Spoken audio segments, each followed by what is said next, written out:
Elisabeth Picard, artiste en art visuel. Pour le dernier numéro de la revue Le Sabord, l'œuvre Rainbow Mountains a été choisie. Je crois que c'est parce que cette œuvre-là, elle a vraiment une dualité qui va avec le thème de l'enchantement et du désenchantement. Je travaille depuis plusieurs années avec les attaches à tête d'équerre que je détourne et que je teins, les tie-wraps.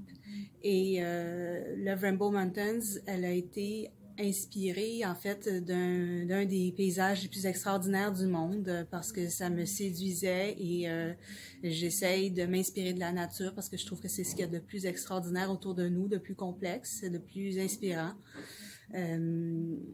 Alors, lorsque j'ai créé cette œuvre-là, je peux vous en parler techniquement comment elle est faite. Alors, c'est un filet avec des attaches qui ont été attachées une à une, côte à côte.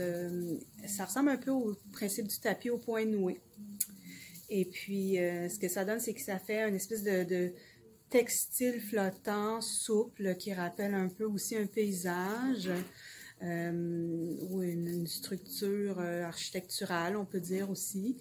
Elle a un dessus qu'on voit plus les lignes, les strates, mais il y a aussi tout un dessous beaucoup plus fou, beaucoup plus fourni, abstrait, qui laisse passer la lumière translucide.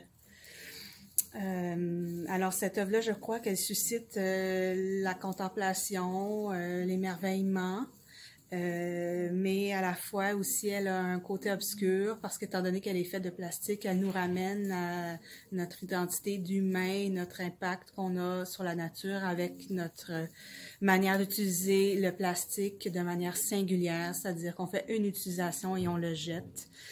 Alors, elle nous fait réfléchir en ce sens-là aussi. Lorsqu'on l'a exposé au Musée des Beaux-Arts au printemps 2019, on a eu la possibilité de rajouter en dessous de l'œuvre une surface réflexive noire qui fait l'effet d'un miroir noir. Et cet effet-là est vraiment intéressant et offre justement cette deuxième lecture-là de profondeur, de noirceur que rappelle aussi le désenchantement.